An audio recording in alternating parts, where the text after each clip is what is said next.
الحمدللہ رب العالمین الصلاة والسلام علی سید الانبیاء والمرسلین اما بعد فاعوذ باللہ من الشیطان الرجیم بسم اللہ الرحمن الرحیم۔ حاضرین محفل، ناظرین کرام، السلام علیکم ورحمۃ اللہ وبرکاتہ۔ آپ دیکھ رہے ہیں اسلامک ڈیجیٹل اسٹوڈیو کے پلیٹ فارم سے ایک بہت ہی پیاری، خوبصورت، بلکہ کہیے کہ خصوصی نشریات۔ جی ہاں، آج ایک عظیم ہستی کا عرس مبارک ہے۔ ناظرین کرام، اگر میں کچھ تمہیدی کلمات کہوں اس ہستی کے بارے میں تو آج ہم بات کریں گے ایسی عظیم ہستی کے کردار، گفتار، وقار، اخلاق اور خدمات پر کہ جو مشہور، بزرگ اور زبردست عاشق رسول ہیں۔ آپ باعمل عالم دین، شیخ طریقت، عظیم مبلغ اسلام اور متحرک یعنی کہ بڑے ایکٹیو راہبر اور رہنما رہے ہیں۔ حضرت کا شمار ان عظیم بزرگوں میں ہوتا ہے کہ جن کی زندگی کا مقصد صرف اور صرف تحفظ ناموس رسالت اور ناموس رسالت پر پہرے داری کرنا تھا۔ ناظرین کرام، اس مشن کی تکمیل کے لیے انہوں نے شب و روز ایک کر دیے۔ تحفظ ختم نبوت اور فتنہ مرزائیت کی سرکوبی کے لیے اس سلسلے میں آپ کی خدمات جلیلہ یقین مانے کہ آب زر یعنی کہ سونے کے پانی سے لکھنے کے قابل ہیں۔ میری مراد امیر ملت حضرت پیر سید جماعت علی شاہ نقشبندی محدث علی پوری علیہ رحمۃ اللہ قوی کی ذات والا صفات ہے کہ جن کی ولادت 1257 ہجری بمطابق 1841 کو علی پور سیدہ یعنی کہ ضلع نارووال پنجاب پاکستان میں ہوئی۔ بر صغیر پاک و ہند میں دین اسلام کے فروغ اور مسلمانوں کی معاشرتی اصلاح کا قومی فریضہ انجام دینے والی شخصیات میں امیر ملت کی ذات و صفات کئی لحاظ سے ممتاز و منفرد ہے۔ ناظرین کرام، آپ بیک وقت میدان شریعت و طریقت، حقیقت و معرفت، ادب و سیاست کے شاہ سوار اور قومی و ملی کارنامے انجام دینے میں بے مثال ہیں۔ آپ نے 7 سال کی عمر ہی میں قرآن پاک مکمل حفظ کر لیا۔ بچپن ہی سے آپ کی پیشانی پر نور ولایت ظاہر ہوتا تھا۔ آپ نجیب الطرفین یعنی ماں باپ دونوں کی طرف سے سید ہیں۔ آپ کا سلسلہ نسب 38 واسطوں سے حضرت علی کرم اللہ وجہ الکریم تک پہنچتا ہے۔ سبحان اللہ۔ آپ نے افغانستان سے راز کماری، کشمیر سے مدارس اور برما سے ایران تک تبلیغ اسلام کے سلسلے میں گراں قدر خدمات سر انجام دی اور لاتعداد افراد کو راہ ہدایت دکھائی اور لاکھوں غیر مسلموں کو حلقہ بگوش اسلام کیا۔ سینکڑوں مسجدیں اور متعدد مدرسے قائم کیے۔ ناظرین کرام، تحریک پاکستان میں بھی آپ نے بھرپور حصہ لیا۔ بڑا ایمان افروز واقعہ میں آپ کی گوش گزار کرنا چاہتا ہوں کہ آپ کا عشق مدینہ پاک کیسا تھا۔ آپ رحمۃ اللہ تعالیٰ علیہ زبردست عاشق مدینہ تھے، مدینہ کی ہر شے سے محبت رکھتے تھے۔ ایک مرتبہ آپ رحمۃ اللہ تعالیٰ علیہ مدینہ منورہ میں تھے کہ اتفاقاً آپ کے کسی مرید نے مدینہ منورہ کے ایک کتے کو مٹی کا ڈھیلا مارا، جس کی وجہ سے وہ کتا چیخنے لگا۔ اب اس میں 2 باتیں غور طلب ہیں کہ ایک تو اس نے ڈھیلا مارا، یہ بھی غلط کہ مدینہ پاک کا کتا، پھر مدینہ شریف میں وہ کتا چیخا، یہ بھی ایک پوائنٹ ہے کہ یہ بھی نہیں ہونا چاہیے تھا، کیونکہ مدینہ پاک کا ادب ایسا ہے کہ وہاں تو بندہ زور سے سانس بھی نہ لے۔ اللہ اکبر۔ جب آپ کو پتہ چلا تو آپ بے چین ہو گئے اور اپنے مریدوں کو حکم دیا کہ فوراً اس کتے کو آپ کے پاس لائیں۔ جب وہ کتا لایا گیا تو آپ اٹھے اور روتے ہوئے اس سے کہنے لگے، اے دیار حبیب کے رہنے والے، للہ میرے مرید کی اس لغزش کو معاف کر دے۔ پھر بھنا ہوا گوشت اور دودھ منگوایا اور اس کتے کو کھلایا پلایا۔ اللہ اکبر۔ یہ تھا آپ کا ادب مدینہ پاک اور عشق مدینہ پاک۔ ناظرین کرام، اگر بات کی جائے ڈاکٹر اقبال کی، آپ بھی زبردست عاشق رسول، تو ڈاکٹر اقبال آپ رحمۃ اللہ تعالیٰ علیہ کی بہت تعظیم کیا کرتے تھے۔ ایک مرتبہ آپ رحمۃ اللہ تعالیٰ علیہ لاہور میں ایک جلسے کی قیادت کر رہے تھے کہ ڈاکٹر اقبال آ کر آپ رحمۃ اللہ تعالیٰ علیہ کے قدموں میں بیٹھ گئے اور کہا کہ بزرگوں کے قدموں میں بیٹھنا سعادت ہے۔ اللہ اکبر.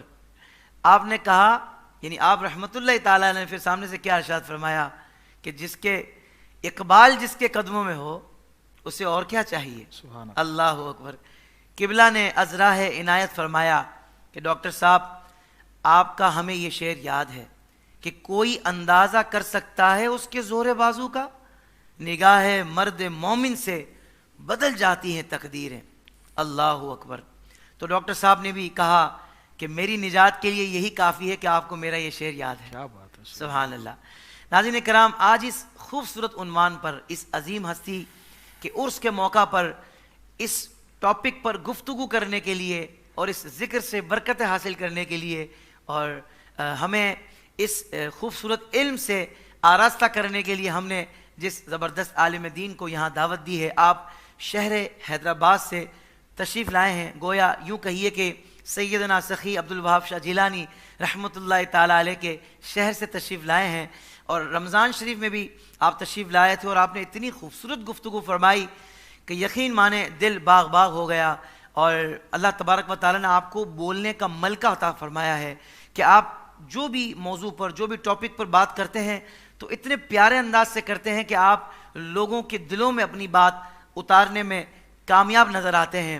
جی ہاں ناظرین کرام, زبردست عالم دین ہم سب کے پیارے حضرت علامہ مولانا حسین عارف قادری صاحب, السلام علیکم ورحمۃ اللہ وبرکاتہ. وعلیکم السلام ورحمۃ اللہ وبرکاتہ. جزاک اللہ خیر حافظ صاحب. بہت مبارکباد پیش کروں گا آپ کو. ماہ رمضان مبارک کے بعد آپ نے اپنے اس سلسلے کو کنٹینیو رکھا اور لوگوں تک علم دین کا نور آگے تک پہنچا رہے ہیں. رب تعالیٰ آپ کو اس کام کی خوب برکتیں عطا فرمائے. آمین آمین آمین. جزاک اللہ خیرہ. اچھا علامہ صاحب, ظاہر بات ہے کہ جس ہستی کا ہم عرس منا رہے ہوتے ہیں ان کے چاہنے والوں کی یہ چاہت تو ہوتی ہے کہ ہمیں اس ہستی کے بارے میں کچھ بنیادی باتیں, ان کے عقائد, ان کی سیرت, ان کا زہد و تقویٰ, یہ چیزیں ہمیں پتہ ہوں. پھر جب بندہ ان کی بارگاہ میں حاضری دیتا ہے کہ یہ اللہ کے اتنے زبردست بندے تھے اور ایسا اللہ کا قرب ان کو ملا, ایسی اللہ کی معرفت اللہ تعالیٰ نے اپنی معرفت عطا فرمائی, تو میں چاہوں گا کہ سب سے پہلے یعنی تعارف کے طور پر ابتدا یہیں سے کر لیتے ہیں کہ آپ کا نام, لقب اور ساتھ ہی ساتھ کہ آپ نجیب الطرفین سید ہیں. میں چاہوں گا اس پر کلام فرما دیجیے. بسم اللہ الرحمن الرحیم. الصلاۃ والسلام علیک یا رسول اللہ وعلی آلک و اصحابک یا حبیب اللہ. حافظ صاحب, آج کی وہ عظیم شخصیت کے جس کے ذکر کے لیے ہم یہاں پر بیٹھے ہیں, آپ حضرت امیر ملت, محی السنت, قدوۃ السالکین, عمدۃ الواصلین, حضرت علامہ مولانا پیر سید جماعت علی شاہ صاحب محدث علی پوری شریف رحمۃ اللہ تعالیٰ علیہ, یہ وہ عظیم شخصیت ہیں کہ آپ کی ولادت سے پہلے ہی آپ کی عظمت اور شان کے چرچے بیان ہو چکے تھے. بھائی واہ واہ واہ. آپ کی تاریخ کے اندر, آپ کی سیرت کے اندر یہ باتیں ملتی ہیں کہ ایک عالم دین تھے, اور عالم دین وہ جو اہل دل بھی تھے اور اہل نظر بھی تھے. جی حضرت علامہ مولانا غلام رسول رحمۃ اللہ تعالیٰ علیہ, آپ کے بارے میں آتا ہے کہ آپ جب بھی علی پور سیدہ شریف میں تشریف لاتے تو آپ گیٹ پر ہی سواری سے اتر جاتے, اچھا, اپنی چپلوں کو وہیں پر اتار دیتے اور پورے شہر میں ننگے پیر گھوما کرتے تھے. اللہ اکبر. اچھا, آپ ہیں عالم دین, جی جی, اور عالم دین کے لیے وقار بہت ضروری ہے, وقار ضروری ہے, اور وقار ہی کے ساتھ اس کے لیے حکم ہے کہ وہ گفتگو بھی کرے, اپنے رہن سہن بھی وقار ہی کے ساتھ گزارے. بالکل ٹھیک. اب یہ ننگے پیر چلنا بظاہر تو وقار کے خلاف ہے. بالکل ٹھیک. اب معاملہ یہ ہوا کہ جو آپ کو دیکھتے, جو آپ سے جانتے نہیں تھے, معترف نہیں تھے آپ کے, وہ تو آپ کو مجذوب سمجھتے تھے, یعنی آپ اس طرح وہاں پھرتے تھے. اللہ. اور جو آپ کو جانتے تھے وہ کہتے تھے کہ اتنے بڑے عالم ہونے کے باوجود بھی آپ ننگے پیر گھوم رہے ہیں, کوئی نہ کوئی تو راز ہوگا اس کے اندر. بہت اچھے, واہ واہ. اب ان میں چاہنے والوں میں سے کسی نے آپ کے ہاتھ کو پکڑ کر کہا, حضور ہم آپ کے معتقد ہیں, ہم آپ کے چاہنے والے ہیں, ہم آپ کی علم و فن سے معترف ہیں, حضور اتنا بتا دینا کیا وجہ ہے کہ آپ یہیں پر اپنے چپل کو اتار رہے ہیں اور پورے شہر میں ننگے پیر گھوم رہے ہیں. آپ نے جو جملہ ارشاد فرمایا اتنا خوبصورت جملہ ہے. آپ نے فرمایا رب تعالیٰ اپنے دین کی نصرت کے لیے خاص بندوں کا انتخاب فرماتا ہے. صحیح. اور اس شہر میں دیکھ رہا ہوں کہ رب تعالیٰ اپنے خاص بندے کو پیدا فرمائے گا, بس اس بندے کی تعظیم ہے جو مجھے شہر میں چپل نہیں پہننے دیتی. اللہ اکبر. تو یہ آپ کی شان و عظمت ہے کہ پہلے ہی آپ کا چرچا ہو چکا. واہ واہ واہ. اور پھر جب آپ کی ولادت ہوئی تو آپ کی ولادت کے حوالے سے مختلف اقوال ہیں کہ 1830 سے لے کر 1840 اس کے درمیان کا کوئی سال تھا جس میں آپ دنیا میں تشریف لائے. اللہ اکبر. جب آپ تشریف لائے تو جب بچہ گھر میں پیدا ہوتا ہے تو ظاہری بات ہے ایک گفتگو ہوتی ہے نام کیا رکھنا ہے. اب آپ کے نام کے لیے بڑی ایک بحث ہوئی کہ والدہ کہہ رہی ہیں کہ فلاں نام رکھیں, دادا کہہ رہے ہیں فلاں نام رکھیں. تو آپ کے جو والد محترم تھے نا وہ بھی تھے اللہ کے ولی سید عبد الکریم شاہ صاحب رحمت اللہ تعالی. سبحان اللہ. آپ بھی بہت بڑے اللہ کے ولی. آپ نے فرمایا کہ سب چپ ہو جائیں, نام میں رکھوں گا. ارے واہ. اور آپ نے فرمایا نام میرا دل یہ کہہ رہا ہے کہ اس کا نام ہو نہ ہو جماعت علی ہونا چاہیے. سبحان اللہ. اب یہاں جو اہل دل علماء ہے, اہل نظر علماء ہیں, وہ فرماتے ہیں کہ یہ نام ایسا ہی نہیں رکھ دیا گیا بلکہ من جانب اللہ اشارہ تھا. سبحان اللہ. کیونکہ ایک بندے کا نام جماعت تو ہو نہیں سکتا نا, جماعت نہیں ہو سکتا. اب ان کا نام جماعت رکھا گیا تو فرماتے ہیں یہاں اشارہ تھا اس بات پر کہ یہ ہے تو فرد واحد لیکن رب تعالیٰ اس کے فیضان سے لاکھوں لوگوں کو ایسا منور فرمائے گا کہ جو رشد و ہدایت پر نہیں ہوں گے لیکن رشد و ہدایت کے فیض سے مالا مال ہو جائیں گے. تو فرمایا اسی لیے آپ کا نام جماعت علی شاہ رکھا گیا. اور آپ کا لقب تھا حافظ صاحب, حافظ جی. یہ آپ کا لقب تھا حافظ جی. آپ کو پیار سے, آپ کو بڑی محبت سے حافظ جی کہہ کر پکارتے. اور آپ کا سب سے مشہور لقب جو ہر بچے جانتا ہے, اگر جماعت علی شاہ کہا جائے تو ہو سکتا ہے شاید لوگوں کے ذہن میں آئے کہ کس جماعت علی کی بات چل رہی ہے, لیکن اگر پہلے لگا دیا جائے امیر ملت, سب سمجھ جاتے ہیں یہ اسی جماعت علی شاہ صاحب کی بات چل رہی ہے کہ جن کے فیضان علم سے پورا ہندوستان منور ہوا ہے. سبحان اللہ. واہ واہ واہ واہ. نجیب الطرفین آپ سید ہیں. سبحان اللہ. آپ نجیب الطرفین سید. علماء فرماتے ہیں کہ آپ شیرازی سید ہیں اور شیرازی کے ساتھ آپ حسینی سید ہیں. واہ واہ. اور والدہ بھی سیدہ, والد بھی سیدہ. اگر ہم یوں کہیں کہ مولا شیر خدا رضی اللہ تعالیٰ عنہ کے نور کا حصہ آپ کے والد اور والدہ کو ملا, اور وہ دونوں نور جہاں جمع ہوئے ہیں اسے پیر جماعت علی شاہ صاحب کہا جاتا ہے. سبحان اللہ. واہ واہ واہ واہ.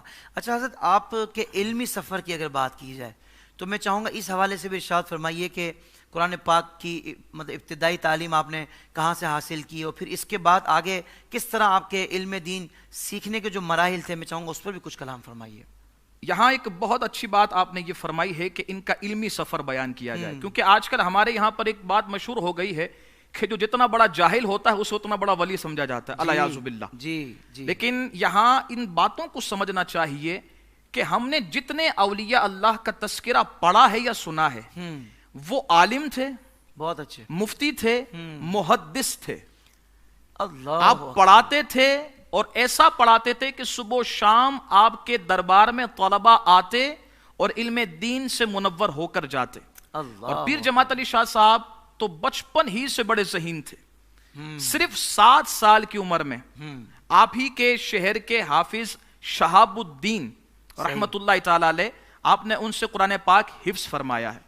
7 سال کی عمر میں. لیکن کمال یہ ہے کہ ہمارے یہاں ہوتا ہے کہ ہم اپنے بچوں کو حفظ بڑی خوشی کے ساتھ کرواتے ہیں, بڑا ذوق ہوتا ہے حفظ کروانا ہے بچے کو, لیکن جب بچہ حفظ کر لیتا ہے تو پھر ہم اسے چھوڑ دیتے ہیں. اب وہ چاہے جس حال میں گھومے, ہمارا اس سے کوئی ہم اس سے کوئی سروکار نہیں رکھتے. بہت سارے حفاظ کی یہی حالت ہم دیکھتے ہیں. بس اسی لیے بڑا دکھ بھی ہوتا ہے کہ ایسا نہیں ہونا چاہیے. لیکن پیر جماعت علی شاہ صاحب چونکہ گھر سے ایک ماحول ملا اور آپ کو آگے جا کے بہت بڑا ایک کام کرنا تھا, تو رب نے آپ کا ایسا انتخاب فرمایا ہے کہ 7 سال کی عمر میں آپ نے قرآن مجید حفظ فرمایا ہے. لیکن کمال یہ ہے زندگی بھر آپ کی 100+ عمر ہے. اچھا, آپ نے زندگی بھر ہر رمضان میں قرآن پاک شبینے میں سنایا ہے.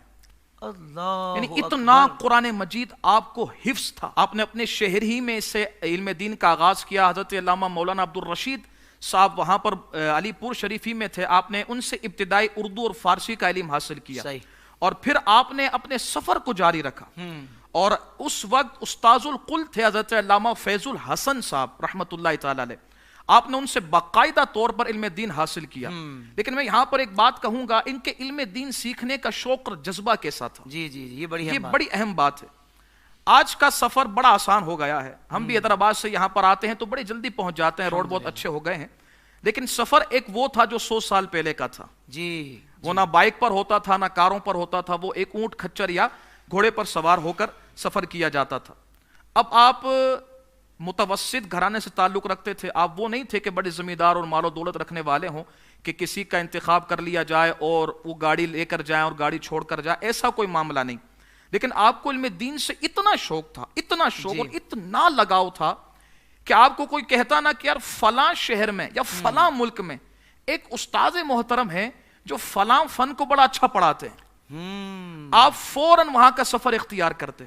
ارے واہ واہ. اور روایتوں میں یہ آتا ہے کہ لاہور میں ایک عالم دین تھے جن سے آپ کی بڑی لگاؤ تھے اور آپ ان سے علم دین حاصل کرتے تھے. تو علی پور سے سیدہ, علی پور سیدہ سے لاہور, اب یہ سفر بھی اس وقت کا بڑا آسان سفر نہیں تھا.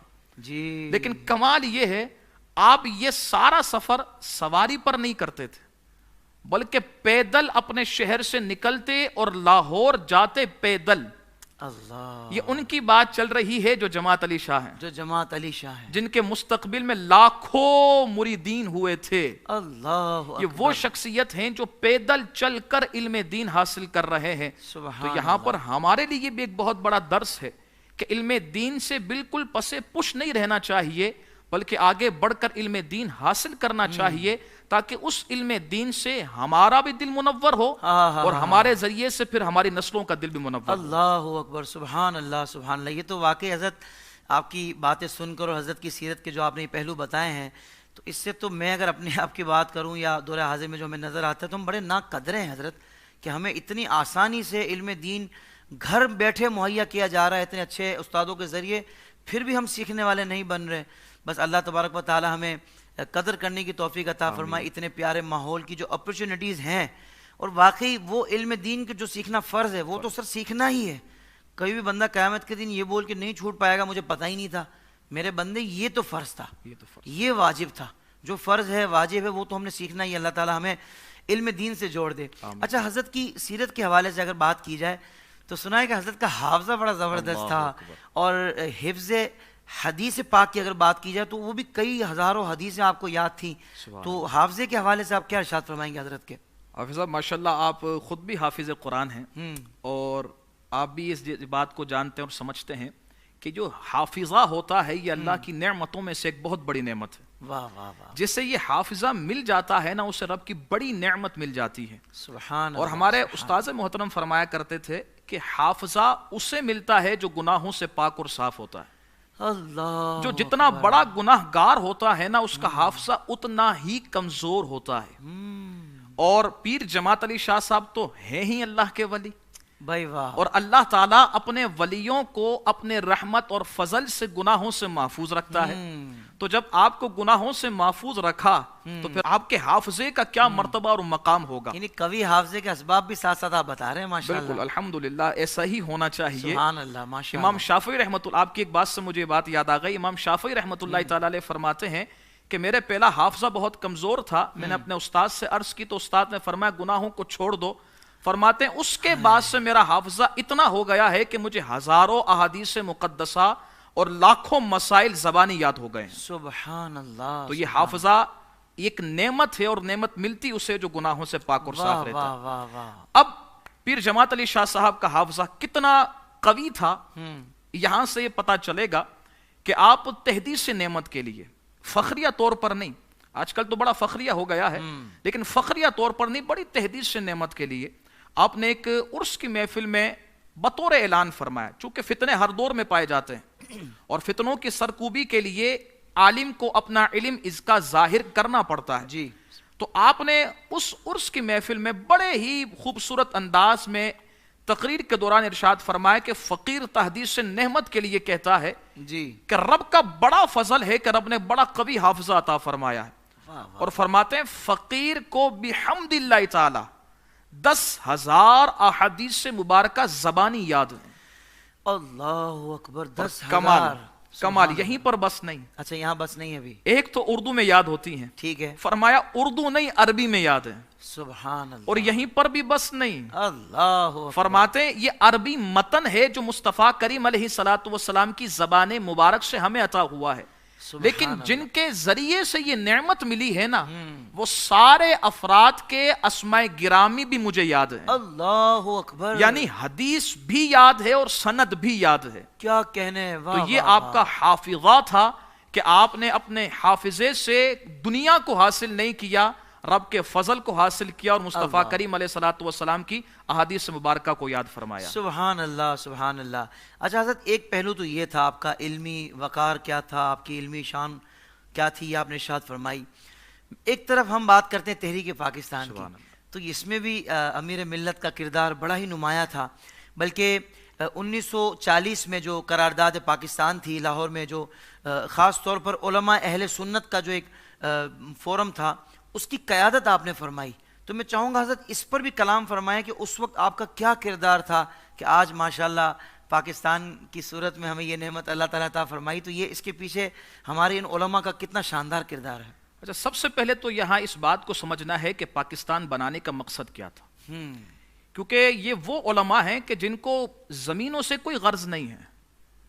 اب یہ جو تحریک پاکستان میں شمولیت اختیار کر رہے ہیں, اس کے پیچھے کوئی نہ کوئی تو راز ہوگا نا. بہت اچھے. تو وہ راز کب سمجھ میں آئے گا؟ جب پاکستان کے مقصد کو سمجھیں گے. بہت اعلیٰ. پاکستان بنانے کا مقصد یہ تھا کہ اسلام کے نام پر ایک ایسا ملک آزاد کیا جائے کہ جس کی بنیاد ہی لا الہ الا اللہ محمد الرسول اللہ صلی اللہ علیہ وسلم کی بنیاد پر ہو. سبحان اللہ. اور پھر یہاں پر مسلمانوں کو کوئی فکر نہ ہو, کوئی ٹینشن نہ ہو, بڑے ذوق بڑی آزادی کے ساتھ وہ اللہ کی عبادت کریں, اسلام کی تبلیغ کریں. گویا آپ یہ دیکھ رہے تھے کہ پاکستان وہ ملک بنے جو اسلام کا قلعہ بنے. بہت اچھے. آپ یہ چاہتے تھے اور اسی لیے آپ نے اپنا کردار ادا کیا. اسی لیے آپ نے قائد اعظم کی تائید کی. بالکل. معاملے میں میں آپ کو انشاءاللہ آگے عرض کرتا ہوں کہ وہ کیسی تائید فرمائی تھی. اب دیکھیں حافظ صاحب, یہاں پر پاکستان بنانے کے لیے قرارداد جو 1940 کی آپ ارشاد فرما رہے ہیں, یہ 1940 کی قرارداد میں تمام نے متفقہ طور پر حضور حجت الاسلام شہزادہ اعلیٰ حضرت علامہ مولانا حامد رضا خان صاحب رحمۃ اللہ تعالی علیہ کو صدر منتخب فرما دیا تھا. ٹھیک ہے. لیکن آپ نے صدر منتخب ہونے کے بعد ارشاد فرمایا, سب کے سامنے اعلان کرتے ہوئے کہ آپ تمام نے مجھے متفقہ طور پر صدر تو منتخب کر دیا ہے, لیکن میں اپنی صدارت کی تاج پیر جماعت علی شاہ صاحب کے سر پر ڈالتا ہوں. سبحان. فرماتے ہیں اس کی وجہ یہ ہے کہ پیر جماعت علی شاہ صاحب یہ وہ شخصیت ہیں جو بڑی متحرک ہیں. آپ بہت زبردست طریقے سے ان تمام چیزوں کی خدمت کر سکتے ہیں. تو فرمایا اس لیے کہ ہم سب ان کے تابع ہوتے ہیں اور یہ ہماری سرپرستی فرماتے ہیں. آپ نے وہاں سے سرپرستی کا آغاز فرمایا. آپ نے ہندوستان کے چپے چپے میں جا کر, کیونکہ جب مسلم لیگ بنی اور قائد اعظم نے پاکستان بنانے کی تحریک کا آغاز کیا, تو اس وقت ہندوستان کے مسلمانوں میں تحریک اتنی جلدی بیدار نہیں ہوئی تھی. لیکن جب پیر جماعت علی شاہ صاحب نے ہندوستان کے چپے چپے میں جا کر مسلمانوں کو بتایا کہ اسلام الگ ہے, کفر الگ ہے, تو اس وقت بہت مضبوط طریقے سے مسلمانوں نے آپ کا ساتھ دیا اور لاکھوں مریدین آپ کے ساتھ تھے. آپ نے مسلم لیگ کی بھرپور حمایت کی اور قائد اعظم کی مقبولیت میں آپ کا سب سے بڑا کردار ہے. واہ واہ واہ. اور میں یہاں پر ایک بات کر کے اپنی اس گفتگو کو ختم کرتا ہوں. مسلم لیگ کی آپ نے اس قدر حمایت فرمائی تھی کہ آپ نے اپنے مریدین, اور آپ کے مریدین کی اس وقت تعداد لاکھوں میں تھی, پورے ہندوستان میں آپ کے کثیر مریدین تھے. آپ نے تمام مریدین سے فرمایا کہ میں اس شخص کا جنازہ نہ پڑھوں گا نہ پڑھاؤں گا. عرض کی حضور کون؟ فرمایا وہ شخص جو تحریک پاکستان میں کسی بھی رنگ سے حصہ نہ لے. اچھا. فرمایا میں اس کا نہ جنازہ پڑھوں گا نہ پڑھاؤں گا. فرمایا میں یہ چاہتا ہوں میرا مرید جو بھی ہو, جہاں بھی رہتا ہو, اپنے کردار سے, اپنے افعال سے, اپنی رقم سے, اپنی جان سے تحریک پاکستان میں اپنا کردار ادا کرے. سبحان اللہ. میں پھر یہاں پر اپنے نوجوانوں کو بھی کہوں گا کہ یہ پاکستان بحمد اللہ تعالی ہمیں اپنے علماء مشائخ کی بڑی محنت سے ملا ہے. واہ تو یہاں پر یہ بات نہ کی جائے کہ کاش ہم ہندوستان ہی میں ہوتے یا کاش ہم فلاں جگہ پر ہوتے، کاش یہ پاکستان آزادی نہ ہوتا. تو اگر یہ پاکستان آزاد نہ ہوتا نا تو جتنے سکون سے ہم یہاں پر سانس لے رہے ہیں ایسے سکون سے سانس بھی نہیں لے سکتے تھے. تو یہ رب کا بڑا فضل ہے، رب کا بڑا کرم ہے. ہاں اب ہمیں کیا کرنا ہے؟ ہمیں یہ کرنا ہے کہ اس پاکستان کے لیے اپنا پوزیٹیو کردار ادا کرنا ہے.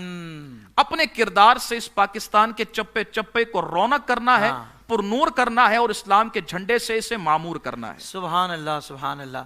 تو حضرت یہ تو آپ نے واضح طور پر بتا دیا کہ بھئی یہ علماء اہل سنت کا کردار رہا پاکستان بنانے میں، اور آج بھی ہم دیکھتے ہیں تو بچانے میں بھی علماء اہل سنت کا کردار ہے. نہیں تو اس دور میں بھی کہ جو انگریزوں کے مطلب گھوڑے نہلاتے تھے اور وہیں سے ان کو وظائف بھی ملا کرتے تھے، تو وہ تو پاکستان کے خلاف بھی باتیں کرتے تھے، اور بعد میں ایک سوچے سمجھے منصوبے کے تحت بچوں کے نصاب میں ان کے نام جیسے پاکستان بنانے میں شامل کیے گئے. تو بڑے یہ تو تکلیف والی بات ہے. معاملہ یہاں پر یہ ہے کہ ہمارے جتنے علماء ہیں نا، یہ علماء نے اخلاص کے ساتھ پاکستان میں بنانے میں کردار ادا کیا. واہ واہ واہ. ذاتی مقصد نہیں تھا.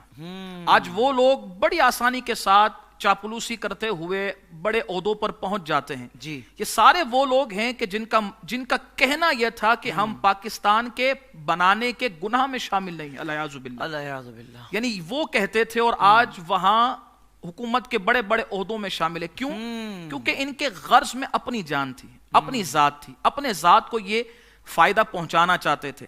کل تک سمجھتے تھے کہ پاکستان بن نہیں پائے گا، اس لیے وہ ان لوگوں کے ساتھ تھے اور انگریزوں کے گھوڑوں کو دلا دلا کر اپنے پیسے جمع کرتے تھے، ان کی حمایت اور ان کی موافقت کرتے تھے. لیکن جب پاکستان بن گیا، اور الحمدللہ میں یہ کہتا ہوں کہ انہیں فراست عطا نہیں کی گئی، بحمد اللہ تعالی علماء اہل سنت ہوں یا مشائخ اہل سنت ہوں، رب کریم نے انہیں فراست کا نور عطا فرمایا ہے. واہ واہ. آپ فراست کے نور سے پہلے ہی دیکھ چکے تھے کہ پاکستان بنے گا بھی، اور انشاءاللہ پھر پاکستان اسلام کا قلعہ بنے گا بھی. اس لیے آپ نے پاکستان بنایا اور پیچھے ہٹ گئے. آپ نے نہ عہدے کا سوال کیا، نہ کوئی منصب کا سوال کیا. آپ نے فرمایا، آپ تمام علماء اور مشائخ کا گویا یہ فرمانا تھا کہ ہم نے پاکستان بنا لیا ہے، اب کبھی کوئی کڑا وقت آیا نا تو انشاءاللہ پاکستان بچانے کے لیے بھی علماء اہل سنت تیار رہیں گے. کیا کہنے ہیں. سبحان اللہ سبحان اللہ. بہت خوب. اللہ آپ کو جزائے خیر عطا فرمائے. علامہ صاحب یہ اب ایک بڑا اہم معاملہ کہ ظاہر بات ہے کہ ہر مسلمان کی ذمہ داری ہے تحفظ ختم نبوت. عقیدہ ختم نبوت کے تحفظ کی ذمہ داری ہر مسلمان کی ہے، اور ظاہر بات ہے کہ ہمارے بزرگوں نے ہر محاذ پر یہ کر کے دکھایا. جس وقت جیسی ضرورت تھی آپ نے اس انداز سے اس صدا کو بلند کیا. تو اگر ہم امیر ملت سید جماعت علی شاہ صاحب کی خدمات دیکھتے ہیں تحفظ ختم نبوت کے حوالے سے، تو بڑی زبردست خدمات ہیں. میں چاہوں گا اس پر آپ ضرور روشنی ڈالیں. بالکل حافظ صاحب، عقیدہ ختم نبوت یہ اسلام کا ایک بہت بنیادی حصہ ہے. جی. اور یہ ایسا بنیادی حصہ ہے کہ اگر الیاذ باللہ کسی کا عقیدہ ختم نبوت پر نہ ہو، جی، اور اگرچہ وہ لاکھ کلمہ پڑھتا رہے، نماز پڑھتا رہے، روزہ رکھتا رہے، وہ نہ مومن ہو سکتا ہے، نہ عبادت گزار ہو سکتا ہے، نہ اس کی عبادتیں وہ فائدہ پہنچائیں گی. یعنی اتنا بنیادی عقیدہ ختم نبوت کا ہے. تو ظاہری بات ہے جب ختم نبوت کے عقیدے پر حملہ ہوگا، جی، تو جو علماء اہل سنت علماء حق ہیں، مشائخ اہل سنت مشائخ حق ہیں، تو ظاہری بات ہے ان کا دل تو تڑپے گا نا. وہ تو چاہیں گے کہ ہم خود بھی اس سے بچیں، اس فتنے سے بچیں، اور اپنی نسلوں کو بھی اور اپنے معتقدین کو بھی اور اسلام کے ماننے والوں کو بھی اس عقیدہ بد سے بچائیں.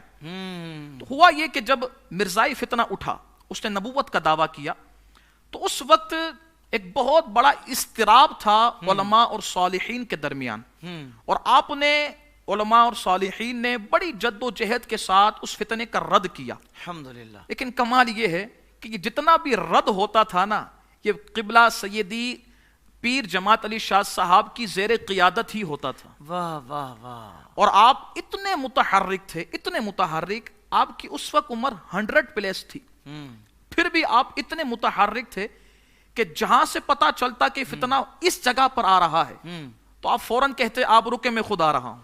اللہ اکبر. ہوا یہ کہ سیال کوٹ میں اس نے اعلان کیا کہ مرزا آ رہا ہے اور اپنی تبلیغ کرے گا، اپنے عقیدہ باطلہ کی تبلیغ کرے گا. تو اب سارے جو وہاں سیالکوٹ کے تھے وہ سب پریشان ہو گئے کہ اب یہ آئے گا تو ظاہری بات ہے فتنہ تو اٹھے گا، اس کے لیے کیا کیا جائے. تو بڑے مشورے ہوئے کسے بلایا جائے. تو کسی اہل نظر اور اہل دل نے کہا کہ کیوں نہ پیر جماعت علی شاہ صاحب ہی کو بلا لیا جائے. بہت اچھے. اور آپ تشریف لے آئے تو آپ کے قدم کی برکت بھی ہوگی، آپ کے علم کا نور بھی ہوگا سبحان کہ اللہ. یہ ظلمت یہاں داخل ہی نہیں ہو سکتی. اللہ اکبر. ہوا یہی. پیر جماعت علی شاہ صاحب کی بارگاہ میں عرض کی گئی حضور اس نے آنے کا دعویٰ کر لیا ہے اور وہ آئے گا تو فتنہ پھیلے گا، تو حضور کچھ کرم فرمائے نا کہ آپ تشریف لے آئیں. آپ نے فرمایا کب آنا ہے؟ انہوں نے کہا حضور آپ کچھ دیر آرام کر لیں پھر آ جائیں. آپ نے فرمایا مجھ پر اب آرام حرام ہے، میں خود تمہارے ساتھ ابھی کے ابھی سیالکوٹ چلوں گا. اللہ. آپ سیالکوٹ گئے اور آپ نے سیالکوٹ جا کر ایک ایک مسجد، ایک ایک محلے، ایک ایک گلی میں جا کر عقیدہ ختم نبوت کو واضح انداز میں بیان فرمایا. کیا کہنے. اور مرزائی عقیدہ باطلہ کا بیان فرمایا ہے. اور آپ کی قدم کی برکت سے، آپ کے علم دین کے نور کی برکت سے، عقیدہ ختم نبوت کے واضح بیان کی برکت سے، مرزائی کے عقیدہ باطلہ کی رد کی برکت سے کمال یہ ہوا کہ مرزا نے سیالکوٹ آنا ہی گوارا نہ کیا. کیا کہنے. آپ نے کئی ہفتے وہاں پر لگا کر ان پورے لوگوں کو تیار کیے عقیدے کے حوالے سے. تو اس میں ہمت نہ ہوئی کہ سیالکوٹ آ سکے. آپ نے ایسا نور بکھیرا ہے اور آپ صرف سیالکوٹ نہیں بلکہ جہاں جہاں گئے ہیں آپ نے وہاں جا کر عقیدہ ختم نبوت کا بڑا اچھے طریقے سے تحفظ فرمایا. سبحان اللہ سبحان اللہ. اور حضرت یہی مرزا جس نے نبوت کا جھوٹا دعویٰ کیا، تو اس کے بارے میں جو حضرت نے پیشن گوئی فرمائی تھی سبحان اللہ، اس کا بھی میں چاہوں گا کچھ پس منظر بیان. سبحان اللہ. ہوا یہ تھا کہ جس طرح سیالکوٹ میں اس نے آنے کا اعلان کیا، ایسے اس نے لاہور میں آنے کا اعلان کر دیا. صحیح. اور باقاعدہ لاہور میں پہنچ گیا. اب جب لاہور میں پہنچا اور وہ اپنی کوئی بدماشی اور شرارتیں کرنے لگا تو وہاں کے جو صالحین و علماء تھے آپ بڑے مسترب ہوئے. آپ نے پیر جماعت علی شاہ صاحب کی بارگاہ میں وفد کو بھیجا اور عرض کی کہ حضور آپ تشریف لے آئیں. اب پیر جماعت علی شاہ صاحب فوراً وہاں سے اٹھے، حالانکہ جمعرات کا دن تھا، اگلا جمعہ ہوتا ہے. جمعہ بھی آپ نے اپنی مسجد میں نہیں پڑھایا. آپ نے فرمایا ہم لاہور کی شاہی مسجد میں جمعہ پڑھیں گے. کیا کہنا. اگلے دن آپ نے شاہی مسجد میں جمعے کی نماز ادا کی. جمعے کی نماز ادا کرنے کے بعد بڑے مجمع میں آپ نے خطاب ارشاد فرمایا اور عقیدہ ختم نبوت کو ڈنکے کی چوٹ پر بیان کیا. سبحان اللہ. واہ. اور آپ نے ایسے انداز میں بیان کیا کہ کتابوں میں آتا ہے کہ انہی دنوں کے دوران جی پیر سیدی مہر علی شاہ صاحب بھی لاہور تشریف لائے. ارے واہ واہ. اور سیدی پیر مہر علی شاہ صاحب نے بھی بڑے ہی خوبصورت انداز میں ایک جلسے سے خطاب فرمایا. یعنی ایک مہر علی ہے، جماعت علی ہے. سبحان اللہ. کیا کہنے. واہ واہ. اور جب آپ نے خطاب ارشاد فرمایا نا تو آپ نے اگلے دن پیر جماعت علی شاہ صاحب کی بارگاہ میں آ کر عرض کی حضور میں تو جا رہا ہوں. تو پیر جماعت علی شاہ صاحب نے ارشاد فرمایا کہ مہر علی مجھے اکیلا چھوڑ کر جا رہے ہو. اب پیر مہر علی شاہ صاحب، میں نے کہا نا فراست کا نور جو ہوتا ہے نا وہ الحمدللہ ہمارے سنی علماء کو عطا ہوا ہے. واہ واہ واہ. پیر مہر علی شاہ صاحب نے ارشاد فرمایا کہ حضور مجھے پتا چل گیا ہے، میں تو یہاں شکار کرنے کے لیے آیا تھا لیکن مجھے پتا چل گیا یہ شکار میرا نہیں آپ کا ہے. واہ واہ واہ. اب آپ نے کہا کہ حضور آپ اپنا کام جاری رکھیں، میں یہاں سے رخصت ہو جاتا ہوں. اب آپ نے ایک جلسے میں اعلان فرمایا کہ لوگوں میں اس وقت تک لاہور سے جاؤں گا نہیں جب تک مرزا یہاں سے جاتا نہیں ہے. اچھا پھر آپ نے اعلان فرمایا کہ مرزا کو میں کہتا ہوں آئے میرے سامنے، اگر نبوت کا دعویٰ کر رہا ہے تو اپنے نبوت کو سچا ثابت کرے. آپ نے کہا میں سامنے اس سے مقابلہ کروں گا. پھر آپ نے فرمایا کہ وہ نہیں آئے گا، اس کی کیا مجال کہ وہ آئے. فرمایا محفل اس کے یہاں پر سجاؤ جہاں وہ رکا ہوا ہے، اسی علاقے میں محفل سجاؤ، جماعت علی شاہ خود وہاں جائے گا. کیا کہنے. واہ واہ. اور ہوا یہ کہ جس مکان میں مرزا رہ رہا تھا اسی مکان کے سامنے ایک بہت بڑا باغ تھا، وہاں اسٹیج لگایا گیا. جی. آپ نے اس اسٹیج کے ساتھ ایک بہت بڑی نشست کا اہتمام کیا. آپ شام کی نماز وہاں جماعت کے ساتھ ادا فرماتے، شام کی نماز کے بعد سب کے لیے کھانا ہوتا، پھر عشاء کی نماز جماعت کے ساتھ ہوتی، پھر بیانات ہوتے. اچھا لاہور کے علماء اور ملک بھر کے علماء وہاں تشریف لاتے اور عقیدہ ختم نبوت پر بیان فرماتے، اور پھر آپ آخری میں عقیدہ ختم نبوت کے جو چیدہ اور اہم مسائل ہیں اسے آپ بیان فرماتے۔ ہوتا رہا یہ، لیکن وہ اس کی ہمت نہ ہوئی کہ وہ کوئی جواب دے سکے یا آ سکے۔ اب معاملہ یہ ہوا کہ جب 26 مئی آئی تو پیر جماعت علی شاہ صاحب نے ارشاد فرمایا کہ میں یہاں پر اعلان کر رہا ہوں اور تمہیں خوشخبری سنا رہا ہوں کہ الحمدللہ رب کے کرم سے مجھے پتا چل گیا ہے کہ یہ فتنہ اب زیادہ دیر تک نہیں رہے گا، بلکہ 24 گھنٹے میں رب تعالیٰ اس فتنے سے اسلام کے ماننے والوں کو نجات عطا فرما دے گا۔ سبحان اللہ۔ اب آپ نے فرمایا بس ہم محفل یہیں پر ختم کرتے، اب جلسہ یہیں پر ختم ہو گیا۔ ٹھیک ہے، ہوا یہ کہ عشاء کے بعد جلسہ ختم ہوا، اب کچھ دیر گزری، رات میں اسے ہیضہ ہو گیا، اور اس نے ایک جگہ خود کہا تھا کہ جو ہیضے کی موت مرتا ہے وہ کتے کی موت مرتا ہے، خود کہا تھا، اور آسمان کا تھوکا ایسے منہ پر آتا ہے۔ واہ واہ واہ۔ اب ہوا یہ کہ جب اس نے ہیضہ اس کو ہوا اور شب نصف گزر گئی تو اس ہیضے نے بڑی شدت اختیار کی، اور یہاں تک حال ہو گیا کہ اس کے منہ سے الٹی کے اندر نجاست بھی آتی تھی۔ اب اس کا اسی وقت مر گیا اور اپنی منزل تک پہنچ گیا۔ پہنچنے کے بعد جب یہ خبر پھیلی نا تو پیر جماعت علی شاہ صاحب سے عرض کی گئی حضور آپ کی بات سچی ثابت ہوئی، وہ فتنہ مر گیا ہے اور ہمارا مسلمانوں کا جان بچ گئی ہے اس فتنے سے۔ پیر جماعت علی شاہ صاحب نے ایک جملہ بڑا خوبصورت ارشاد فرمایا، آپ نے فرمایا ایسا کیوں نہ ہوتا ہم نے پیشن گوئی کی تھی، اور یہ پیشن گوئی مرزا والی نہیں تھی، کیونکہ مرزا جو پیشن گوئی کرتا تھا اس کا الٹ ہوتا تھا۔ آپ نے فرمایا یہ پیشن گوئی ہم نے کی ہے، مرزا والی پیشن گوئی نہیں ہے۔ عرض کی حضور کیا مطلب؟ یہ علی والوں کی پیشن گوئی۔ فرمایا مطلب یہ ہے کہ جس نبی کا میں ماننے والا ہوں وہ سچا نبی ہے، اور جس نبی کا میں غلام اپنا دعویٰ کرتا ہوں اور وہ دعویٰ جھوٹا نہیں سچا ہے۔ اس سچے دعوی غلامی کی دلیل ہے کہ الحمدللہ جو کہا تھا وہ سچ ثابت ہوا۔ اللہ اکبر، سبحان اللہ سبحان اللہ۔ علامہ صاحب باتیں تو بہت ساری ہیں، لیکن چونکہ ہمارے پروگرام کا وقت بہت مختصر ہوتا ہے، آپ کی سیرت کا ایک بڑا کمال کارنامہ نظروں سے گزرا کہ 1910 میں آپ نے حجاج کی سہولت اور آمد و رفت کے لیے جدہ سے مدینہ منورہ تک حجاز ریلوے لائن کا منصوبہ پیش کیا تھا۔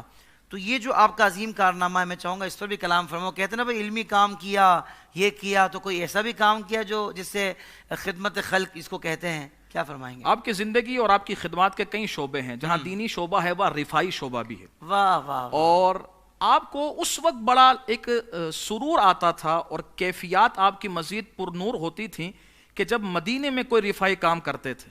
ارے واہ، اور یہ تو خیر مومن کی تمنا ہوتی ہے واہ واہ واہ کہ مجھے جو ملے وہ خرچ مدینہ منورہ میں ہو جائے۔ سبحان اللہ سبحان اللہ۔ تو پیر جماعت علی شاہ صاحب کو جب پتا چلا نا کہ سلطان غازی عبدالحمید رحمت اللہ تعالی علیہ نے اعلان فرمایا ہے کہ ہم حجاز ریلوے ٹرین چلائیں گے، تو آپ نے اپنی جیب خاص سے سب سے پہلے آپ نے رقم ارسال فرمائی، پھر اپنے مریدین سے فرمایا جاتا ہے کہ شمار نہیں کیا گیا کہ رقم کتنی تھی، اچھا، لیکن فرماتے ہیں کہ غمان غالب یہ ہے کہ 100 سال پہلے تقریباً کی بات ہے یہ، فرمایا غمان یہ ہے کہ لاکھوں روپے پیر میر علی شاہ صاحب نے اس مقصد خیر کے لیے عطا فرمائے تھے۔ واہ واہ۔ اور آپ کو جب آپ نے یہ عطا فرمائے نا اور ریلوے کا کام ہو گیا تو آپ کو سلطان عبدالحمید رحمت اللہ تعالی علیہ کی طرف سے ایک اعزازی تحفے اور تمغے دیے گئے، اور آپ کو ایک لقب دیا گیا عمدۃ الاماصل والافاضل۔ یہ لقب کے ساتھ آپ کو یاد کیا گیا اور آپ کی خدمات کو سلوٹ کے ساتھ آپ کی خدمات کو بہت معترف طریقے سے تعریفیں کی گئیں اور ہر جگہ پر آپ کی اس خدمات کو بیان کیا گیا۔ سبحان اللہ سبحان اللہ۔ اور حضرت آپ کے علم کے میدان میں بھی آپ کی خدمات بہت زیادہ ہیں، میں چاہوں گا تصانیف کا بھی کچھ تذکرہ ہو جائے۔ آپ کی تصانیف تصوف کے حوالے سے بہت قیمتی تصانیف ہیں۔ آپ کا ایک مقصد خیر تھا جی، آپ نے مدارس بنائے، اور مدارس کہاں کہاں بنائے؟ علی پور سیدہ میں مدرسہ نقشبندیہ بنایا، کئی شہروں میں آپ نے مدارس بنائے۔ مدارس بنانے کے بعد پھر آپ نے جو سب سے بنیادی کام اور مدارس کے حوالے سے کیا وہ مدینہ منورہ میں ایک مدرسہ تعمیر کیا، اچھا، مدرسے کے ساتھ ساتھ یتیم خانہ بھی تعمیر فرمایا. ارے واہ واہ واہ. اور کمال یہ ہے کہ یہاں سے جو عالم بنتے نا انہیں علم کی جو ایک بنیادی پیاس تھی وہ تو بجھا دی گئی، لیکن علم جب بلندی پر جاتا ہے جب اس کے ساتھ تصوف بھی لگا ہوا ہو. تصوف بھی ہو. اب کرنا کیا تھا؟ پیر جماعت علی شاہ صاحب کی بارگاہ میں ہر وقت تو اس دور میں کوئی بندہ آ نہیں سکتا تھا، تو آپ نے چند تصانیف تحریر فرمائی. جی، اور اس تصانیف میں یاران طریقت جی جی، ایک بہت ہی مقبول کتاب ہے کہ جس کو پڑھنے کے بعد پتا چلتا ہے کہ پیر ہوتا کون ہے اللہ، اور پیر کی ضرورت کیا ہے. سبحان اور اللہ. تصوف کے حوالے سے آپ نے کئی تصانیف کو تحریر فرمایا ہے. اطاعت مرشد ہے، ضرورت شیخ ہے. بالکل، یہ تمام کی تمام. اور تصوف کے حوالے سے آپ نے وہ کتابیں تحریر فرمائی ہے کہ جس کو بندہ پڑھتا جاتا تھا اور اس کے دل میں تصوف کی محبت پیدا ہوتی جاتی. اللہ اکبر. آخر میں حضرت یہ ارشاد فرما دیں کہ آپ کا وصال پر ملال اور مزار کس قدر مرجع خلائق ہے، اور میں چاہوں گا اس حوالے سے آخر میں ارشاد فرما دیں. اللہ اکبر. موت العالمی موت العالم. اللہ، عالم کی موت یہ پورے عالم کی موت ہوتی ہے. اور یہ وہ شخصیت ہیں کہ جن کے چاہنے والے لاکھوں میں تھے. آپ اپنے مریدین سے بڑی محبت فرماتے تھے. ایک مرتبہ آپ نے فرمایا کہ میرے مریدو جلدی جلدی ملاقات کے لیے آیا کرو، مجھے خط دے دیا گیا ہے اور اس میں بتا دیا گیا ہے کہ تمہاری زندگی اب زیادہ نہیں ہے، ان قریب موت آنے والی. اللہ، یعنی یہاں سے یہ بات بھی پتا چلی کہ اللہ والوں کو پہلے بتا دیا جاتا ہے. اب یہاں سے آپ بیان فرماتے ہیں کہ جو یاران طریقت بیٹھے ہوئے تھے وہ زاروں قطار رونے لگے. اللہ، لیکن آپ نے ان کی تسلی کے لیے ایک جملہ ارشاد فرمایا. آپ نے فرمایا کہ موت کے خوف سے کیا رونا، موت تو ہر ایک کو آنی ہے. اللہ، بس اپنی زندگی کو اس عبادت میں لگاؤ کہ موت بھی آئے تو حسین موت آئے. سبحان اللہ. واہ. پھر روایتوں میں آتا ہے آپ کو ماہ رمضان کی 9 تاریخ کو شدید بخار ہوا اور کیفیت 105 تک پہنچ گئی. اس کی وجہ سے کہیں آپ کو تکالیف آتی رہیں، بیماریاں جنم لیتی رہیں، اور یہ تقریباً بیماریاں 3 مہینے تک لگاتار رہیں. اور ذی قعدہ کی جب 26 تاریخ آئی، اور یہ وہ تاریخ تھی کہ جس تاریخ میں آپ کو وصال ہوا.